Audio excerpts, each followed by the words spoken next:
Two great mysteries dominate our lives, love and money. What is love is a question that has been endlessly explored in stories, songs, books, movies, and television. But the same cannot be said about the question, what is money?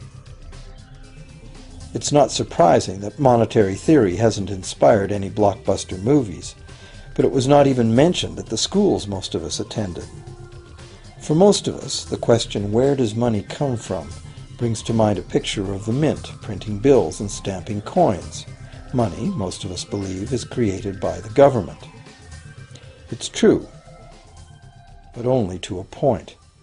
Those metal and paper symbols of value we usually think of as money are indeed produced by an agency of the federal government called the Mint. But the vast majority of money is not created by the Mint. It is created in huge amounts every day by private corporations known as banks. Most of us believe that banks lend out money that has been entrusted to them by depositors. Easy to picture, but not the truth. In fact, banks create the money they loan, not from the bank's own earnings, not from the money deposited, but directly from the borrower's promise to repay. The borrower's signature on the loan papers is an obligation to pay the bank the amount of the loan plus interest, or lose the house, the car, whatever asset was pledged as collateral. That's a big commitment from the borrower. What does the same signature require of the bank? The bank gets to conjure into existence the amount of the loan and just write it into the borrower's account. Sound far-fetched? Surely that can't be true. But it is.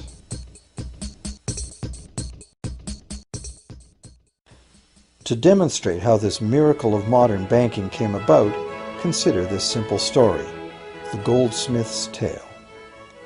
Once upon various times, pretty much anything was used as money.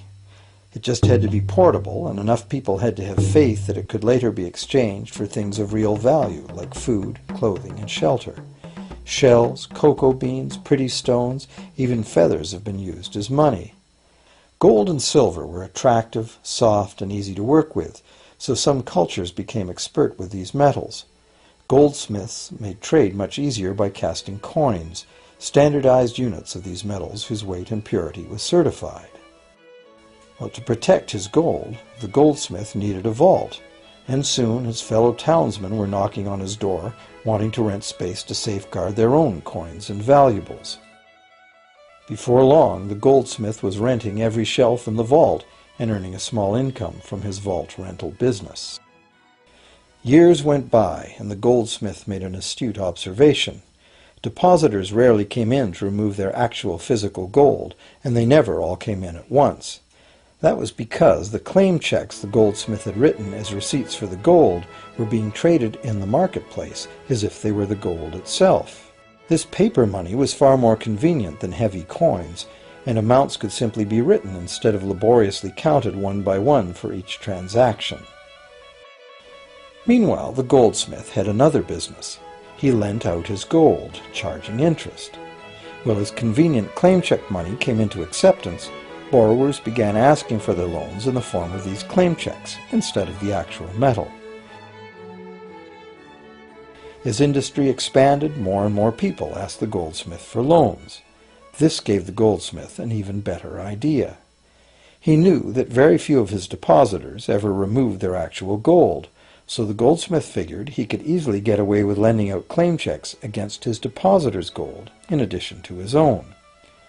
As long as the loans were repaid, his depositors would be none the wiser and no worse off, and the goldsmith, now more banker than artisan, would make a far greater profit than he could by lending only his own gold. For years, the goldsmith secretly enjoyed a good income from the interest earned on everybody else's deposits. Now a prominent lender, he grew steadily richer than his fellow townsmen, and he flaunted it. Suspicions grew that he was spending his depositors' money. His depositors got together and threatened withdrawal of their gold if the goldsmith didn't come clean about his newfound wealth. Contrary to what one might expect, this did not turn out to be a disaster for the goldsmith. Despite the duplicity inherent in his scheme, his idea did work. The depositors had not lost anything. Their gold was all safe in the goldsmith's vault. Well, rather than taking back their gold, the depositors demanded that the goldsmith, now their banker, cut them in by paying them a share of the interest. And that was the beginning of banking. The banker paid a low interest rate on deposits of other people's money that he then loaned out at a higher interest. The difference covered the bank's cost of operation and its profit. The logic of this system was simple, and it seemed like a reasonable way to satisfy the demand for credit.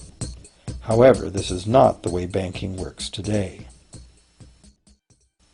Our goldsmith banker was not content with the income remaining after sharing the interest earnings with his depositors, and the demand for credit was growing fast as Europeans spread out across the world. But his loans were limited by the amount of gold his depositors had in his vault. That's when he got an even bolder idea. Since no one but himself knew what was actually in his vaults, he could lend out claim checks on gold that wasn't even there. As long as all the claim check holders didn't come to the vault at the same time and demand real gold, how would anyone find out?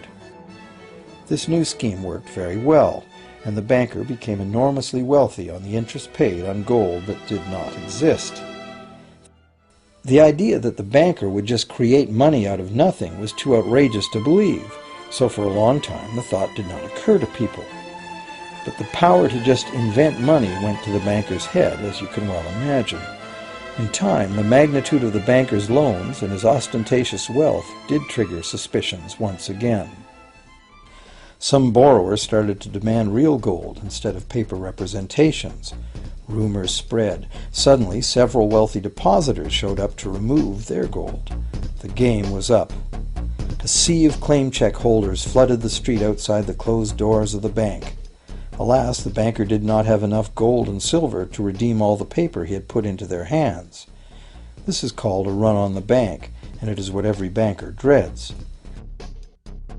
This phenomenon of a run on the bank ruined individual banks and, not surprisingly, damaged public confidence in all bankers. It would have been straightforward to outlaw the practice of creating money from nothing. But the large volumes of credit the bankers were offering had become essential to the success of European commercial expansion, so instead the practice was legalized and regulated. Bankers agreed to abide by limits on the amount of fictional loan money that could be lent out. The limit would still be a number much larger than the actual value of gold and silver in the vault. Quite often the ratio was 9 fictional dollars to 1 actual dollar in gold. These regulations were enforced by surprise inspections. It was also arranged that, in the event of a run, central banks would support local banks with emergency infusions of gold. Only if there were runs on a lot of banks simultaneously would the banker's credit bubble burst and the system come crashing down.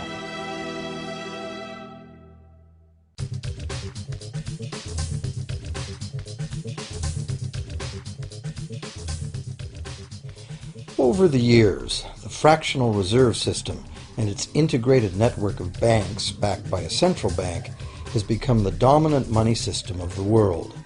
At the same time, the fraction of gold backing the debt money has steadily shrunk to nothing. The basic nature of money has changed. In the past, a paper dollar was actually a receipt that could be redeemed for a fixed weight of gold or silver. In the present, a paper or digital dollar can only be redeemed for another paper or digital dollar. In the past, privately created bank credit existed only in the form of private banknotes, which people had the choice to refuse, just as we have the choice to refuse someone's private check today. In the present, privately created bank credit is legally convertible to government-issued fiat currency, the dollars, loonies, and pounds we habitually think of as money. Fiat currency is money created by government fiat or decree, and legal tender laws declare that citizens must accept this fiat money as payment for debt, or else the courts will not enforce the obligation. So now the question is, if governments and banks can both just create money, then how much money exists? In the past, the total amount of money in existence was limited to the actual physical quantities of whatever commodity was in use as money. For example, in order for new gold or silver money to be created, more gold or silver had to be found and dug out of the ground. In the present, money is literally created as debt. New money is created whenever anyone takes a loan from the bank. As a result, the total amount of money that can be created has only one real limit: the total level of debt.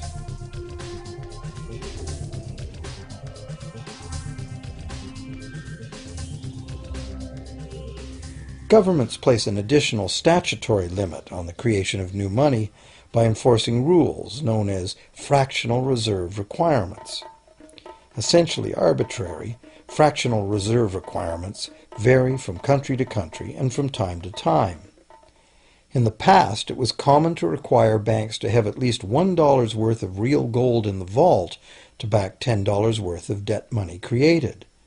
Today, reserve requirement ratios no longer apply to the ratio of new money to gold on deposit, but merely to the ratio of new debt money to existing debt money on deposit in the bank.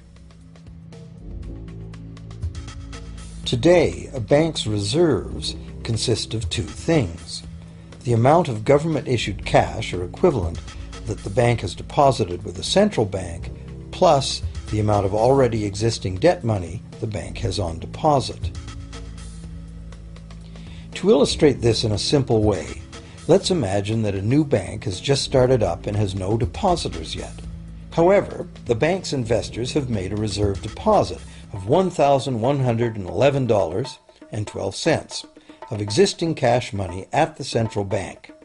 The required reserve ratio is 9-to-1. Step 1.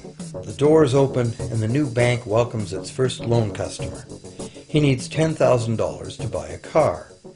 At the 9-to-1 reserve ratio, the new bank's reserve at the central bank, also known as high-powered money, allows it to legally conjure into existence 9 times that amount, or $10,000, on the basis of the borrower's pledge of debt. This $10,000 is not taken from anywhere. It's brand new money simply typed into the borrower's account as bank credit. The borrower then writes a check on that bank credit to buy the used car. Step 2. The seller then deposits this newly created $10,000 at her bank. Unlike the high-powered government money deposited at the central bank, this newly created credit money cannot be multiplied by the reserve ratio. Instead, it's divided by the reserve ratio. At a ratio of 9-to-1, a new loan of $9,000 can be created on the basis of the $10,000 deposit. Step 3. If that $9,000 is then deposited by a third party at the same bank that created it or at a different one, it becomes the legal basis for a third issue of bank credit, this time for the amount of $8,100. Like one of those Russian dolls where each layer contains a slightly smaller doll inside, each new deposit contains the potential for a slightly smaller loan in an infinitely decreasing series. Now, if the loan money created is not deposited at the bank, the process stops. That's the unpredictable part of the money creation mechanism. But more likely, at every step, the new money will be deposited at a bank, and the reserve ratio process can repeat itself over and over until almost $100,000 of brand new money has been created within the banking system. All of this new money has been created entirely from debt, and the whole process has been legally authorized by the initial reserve deposit of just $1,111.12, which is still sitting untouched at the central bank. What's more, under this ingenious system, the books of each bank in the chain must show that the bank has 10% more on deposit than it has out on loan. This gives banks a very real incentive to seek deposits in order to be able to make loans, supporting the general but misleading impression that loans come out of deposits. Now, unless all the successive loans are deposited at the same bank, It cannot be said that any one bank got to multiply its initial high-powered money reserve almost 90 times by issuing bank credit out of nothing. However, the banking system is a closed loop. Bank credit created at one bank becomes a deposit in another, and vice versa. In a theoretical world of perfectly equal exchanges, the ultimate effect would be exactly the same as if the whole process took place within one bank. That is, the bank's initial central bank reserve of a little over $1,100 allows it to ultimately collect interest on up to $100,000 the bank never had.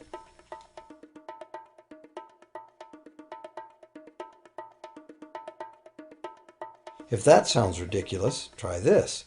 In recent decades, as a result of steady lobbying by the banks, the requirements to make a reserve deposit at the nation's central bank have all but disappeared in some countries, and actual reserve ratios can be much higher than 9-to-1. For some types of accounts, 20-to-1 and 30-to-1 ratios are common. And even more recently, by using loan fees to raise the required reserve from the borrower, banks have now found a way to circumvent reserve requirement limitations entirely. So, while the rules are complex, the common sense reality is actually quite simple. Banks can create as much money as we can borrow.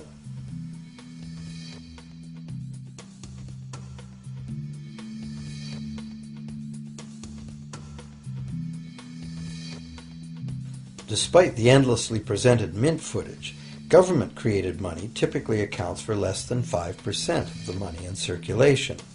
More than 95% of all money in existence today was created by someone signing a pledge of indebtedness to a bank. What's more, this bank credit money is being created and destroyed in huge amounts every day, as new loans are made and old ones repaid.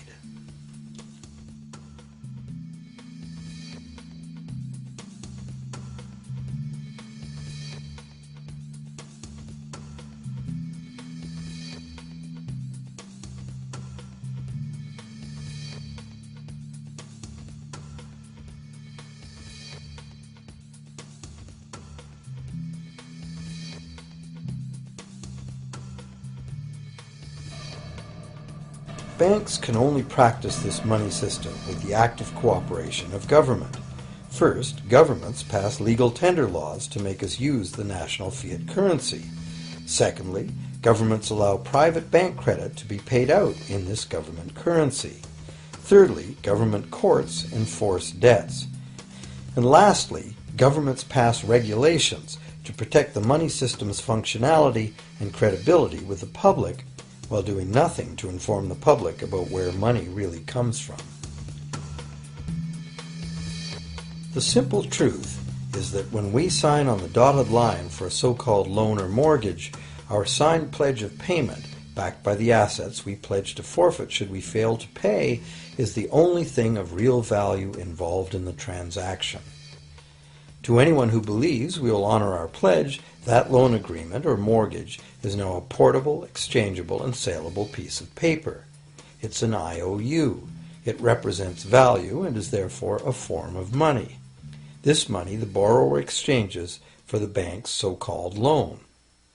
Now, a loan in the real world means that the lender must have something to lend. If you need a hammer, my loaning you a promise to provide a hammer I don't have won't be of much help. But in the artificial world of money, a bank's promise to pay money it doesn't have is allowed to be passed off as money, and we accept it as such.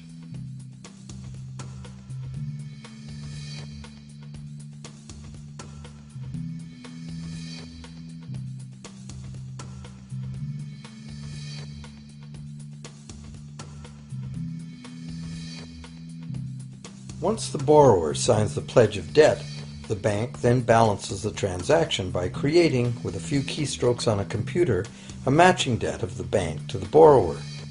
From the borrower's point of view, this becomes loan money in his or her account, and because the government allows this debt of the bank to the borrower to be converted to government fiat currency, everyone has to accept it as money. Again, the basic truth is very simple. Without the document the borrower signed, the banker would have nothing to lend. Have you ever wondered how everyone, governments, corporations, small businesses, families, can all be in debt at the same time and for such astronomical amounts? Have you ever questioned how there can be that much money out there to lend? Now you know. There isn't. Banks do not lend money. They simply create it from debt. And as debt is potentially unlimited, so is the supply of money. And as it turns out, the opposite situation is also true. Isn't it astounding that despite the incredible wealth of resources, innovation, and productivity that surrounds us, almost all of us, from governments to companies to individuals, are heavily in debt to bankers? If only people would stop and think, how can that be? How can it be that the people who actually produce all the real wealth in the world are in debt to those who merely lend out the money that represents the wealth? Even more amazing is that once we realize that money really is debt, we realize that if there was no debt, there'd be no money.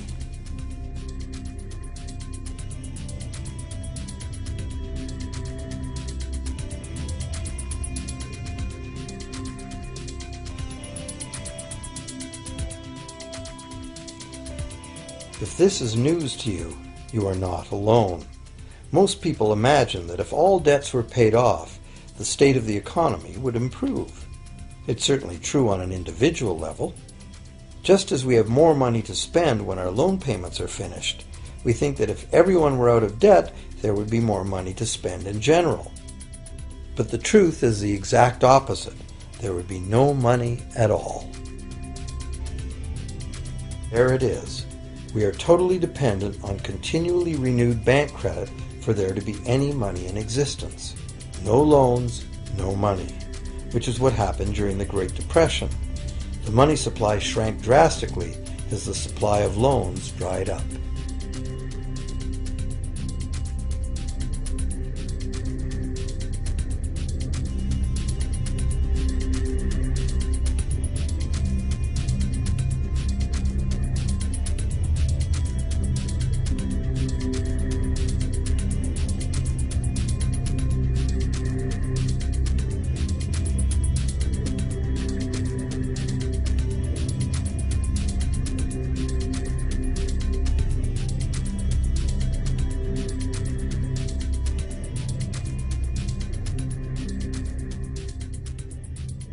And that's not all. Banks create only the amount of the principal. They don't create the money to pay the interest. Where is that supposed to come from? The only place borrowers can go to obtain the money to pay interest is the general economy's overall money supply. But almost all that overall money supply has been created exactly the same way, as bank credit that has to be paid back with more than was created. So everywhere there are other borrowers in the same situation, frantically trying to obtain the money they need to pay back both principal and interest from a total money pool which contains only principal. It is clearly impossible for everyone to pay back the principal plus interest because the interest money doesn't exist. This can even be expressed by a simple mathematical formula.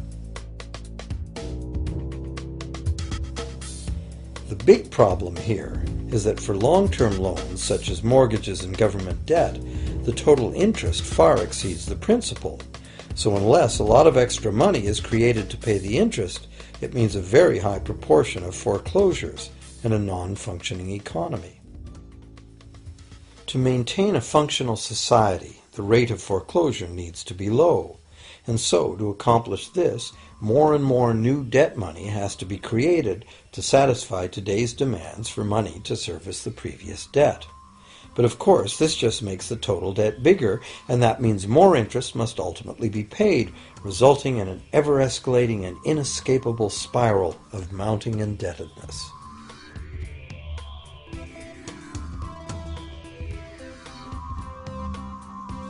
It is only the time lag between money's creation as new loans and its repayment that keeps the overall shortage of money from catching up and bankrupting the entire system. However, as the bank's insatiable credit monster gets bigger and bigger, the need to create more and more debt money to feed it becomes increasingly urgent. Why are interest rates so low? Why do we get unsolicited credit cards in the mail? Why is the U.S. government spending faster than ever? Could it be to stave off collapse of the entire monetary system? A rational person has to ask, can this really go on forever? Isn't a collapse inevitable?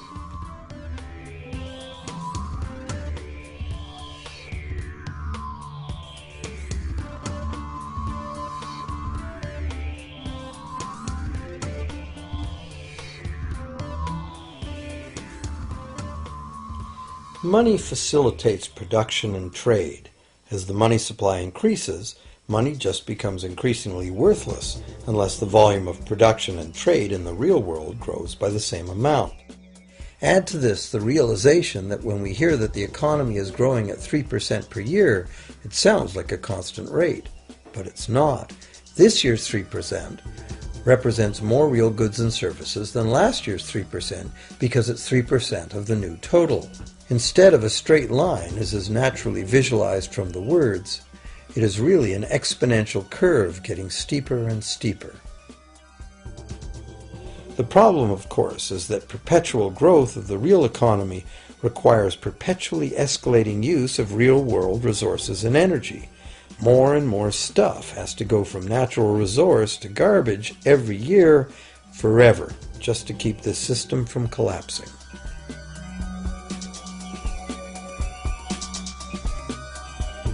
What can we do about this downright scary situation?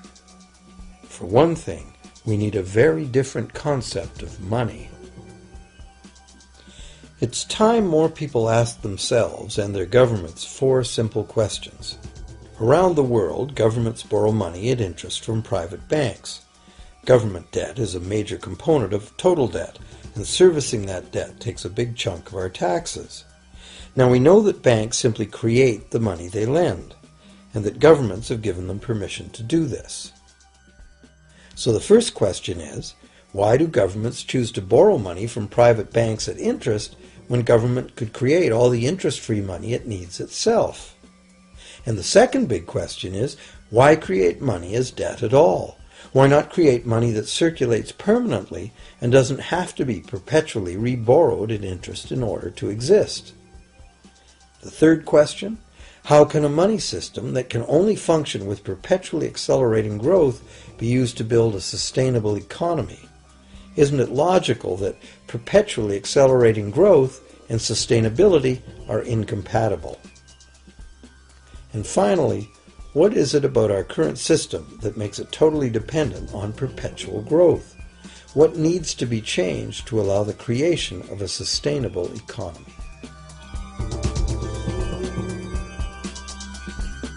At one time, charging any interest on a loan was called usury and was subject to severe penalties, including death. Every major religion forbade usury. Most of the arguments made against the practice were moral. It was held that money's only legitimate purpose was to facilitate the exchange of real goods and services. Any form of making money from simply having money was regarded as the act of a parasite or of a thief. However, as the credit needs of commerce increased, the moral arguments eventually gave way to the argument that lending involves risk and loss of opportunity to the lender, and therefore attempting to make a profit from lending is justified. Today, these notions seem quaint. Today, the idea of making money from money is held as an ideal to strive for. Why work when you can get your money to work for you? However, in trying to envision a sustainable future, it's very clear that the charging of interest is both a moral and a practical problem. Imagine a society and economy that can endure for centuries because, instead of plundering its capital stores of energy, it restricts itself to present-day income. No more wood is harvested than grows in the same period. All energy is renewable, solar, gravitational, geothermal, magnetic, and whatever else we discover. This society lives within the limits of its non-renewable resources by reusing and recycling everything, and the population just replaces itself. Such a society could never function using a money system utterly dependent on perpetually accelerating growth. A stable economy would need a money supply at least capable of remaining stable without collapsing. Let's say the total volume of this stable money supply is represented by this big circle. Let's also imagine that moneylenders must actually have existing money to lend. If some people within this money supply begin systematically lending money at interest, their share of the money supply will grow. If they continually reloan at interest all the money that gets paid back, what's the inevitable result? Whether it's gold, fiat, or debt money doesn't matter. The moneylenders will end up with all the money. And after the foreclosures and bankruptcies are all filed, they'll get all the real property too. Only if the proceeds of lending at interest were evenly distributed among the population would this central problem be solved. Heavy taxation of bank profits might accomplish this goal, but then why would banks want to be in business? If we were ever able to free ourselves of the current situation, we could imagine banking run as a non-profit service to society, dispersing its interest earnings as a universal citizen dividend, or lending without charging interest at all.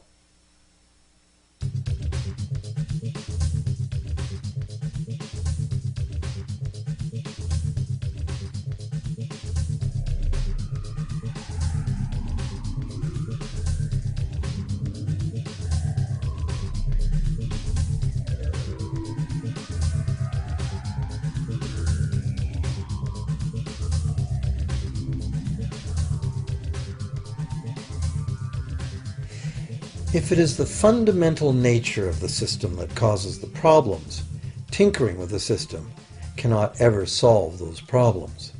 The system itself must be replaced. Many monetary critics call for a return to gold-based money, claiming that gold has a long history of reliability. They ignore the many scams that can be played with gold, shaving coins, debasing the metal, cornering the market, all of which were abundantly practiced in ancient Rome and contributed to its fall. Some advocate silver, it being more abundant than gold and therefore more difficult to corner. Many question the need to bring back precious metals at all. No one wants to go back to carrying heavy sacks of coins to go shopping. It's a certainty that paper, digital, plastic, or more likely biometric ID money would be the real medium of trade, with the same potential for creating unlimited debt money we have now. Beyond that, if gold again became the sole legal basis of money, those who have no gold would suddenly have no money. Other monetary reform advocates have concluded that greed and dishonesty are the main problems, and that there may be better ways to create an honest and equitable money system than returning to silver or gold. Inventive minds have proposed a variety of alternate ways to create money. Many private barter systems create money as debt, much as banks do, but it is done openly and without charging interest. An example is a barter system in which debt is expressed as pledges of hours of work, all work being valued equally at a dollar figure that then allows hours to be equated with the dollar price of goods. This kind of money system can be set up by anyone who can devise a way to do the accounting and find willing and trustworthy participants. Setting up a local barter money system, even if it were little used now, would be prudent emergency planning for any community. Monetary reform, like electoral reform, is a big topic, and one that requires a willingness to change and to think outside the box. Monetary reform, again, like electoral reform, will not come easily, because the enormously powerful interests that benefit from the existing system will do their utmost to maintain their advantage. Now that we've seen that money is just an idea, and that in reality money can be whatever we make it, here's one very simple alternative monetary concept to consider. This model is based on systems that have worked in the past, in England and America, systems that were undermined and destroyed by the goldsmith bankers and their fractional reserve system.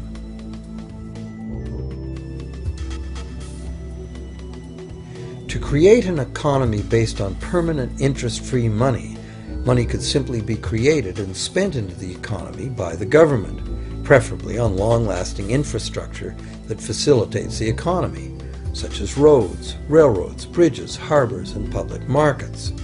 This money would not be created as debt, it would be created as value, that value being in the form of whatever it was spent on. If this new money facilitated a proportional increase in trade requiring its use, it would cause no inflation whatsoever. If government spending did cause inflation, there would be two courses of action available. Inflation is equivalent in effect to a flat tax on money. Whether the money goes down in value 20% or the government takes 20% of our money away from us, the effect on our buying power is the same. Viewed this way, inflation in place of taxation might be politically acceptable if well spent and kept within limits. Or government could choose to counter inflation by collecting tax monies that it then takes out of use, thus reducing the money supply and restoring its value. To control deflation, which is the phenomenon of falling wages and prices, the government would simply spend more money into existence. With no competing private debt money creation, governments would have more effective control of their nation's money supply. The public would know whom to blame if things went wrong. Governments would rise and fall on their ability to preserve the value of money. Government would operate primarily on taxes, as it does now, but tax money would go much, much further, as none of it would be required to pay interest to private bankers. There could be no national debt if the federal government simply created the money it needed. Our perpetual collective servitude to the banks through interest payments on government debt would be impossible.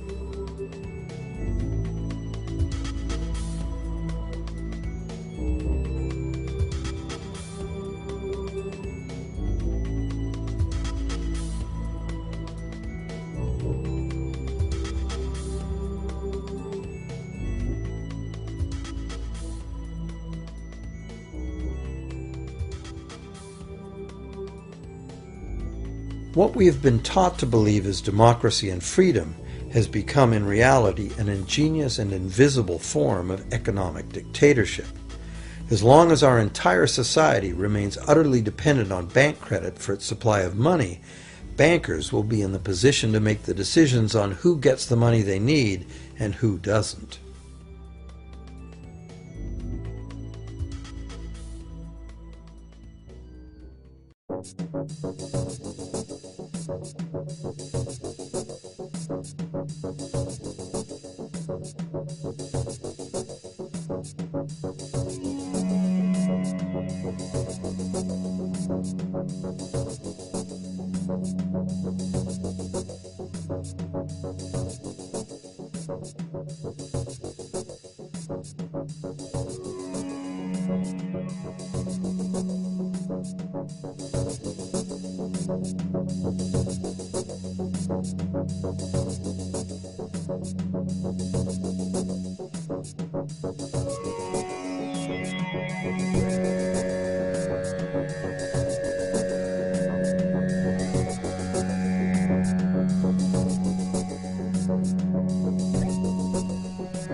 Few people are aware today that the history of the United States since the Revolution in 1776 has been, in large part, the story of an epic struggle to get free and stay free of control by the European international banks.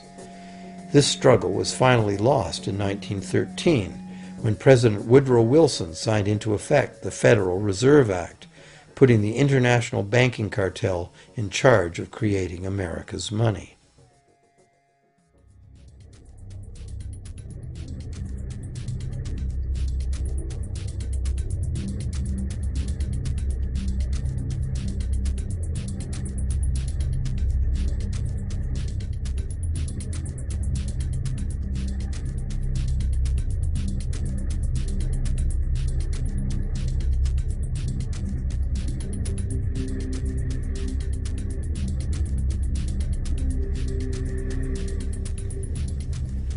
The power of this system is deeply ingrained.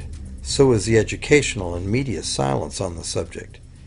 Years ago, a Canadian Deputy Prime Minister surveyed scores of non-economists, both highly educated professionals and common-sense people on the street, and found that not one of them had an accurate understanding of how money is created.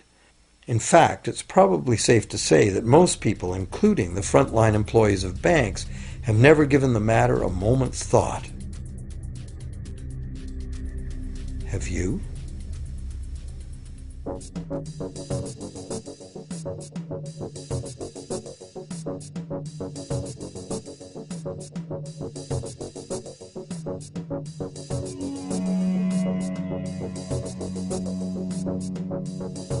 The modern money-as-debt system was born a little over 300 years ago, when the first Bank of England was set up with a royal charter for fractional lending of gold receipts at a modest ratio of 2 to 1. That modest ratio was just the proverbial foot in the door. The system is now worldwide, creates virtually unlimited amounts of money out of thin air, and has almost everyone on the planet chained to a perpetually growing debt that can never be paid off.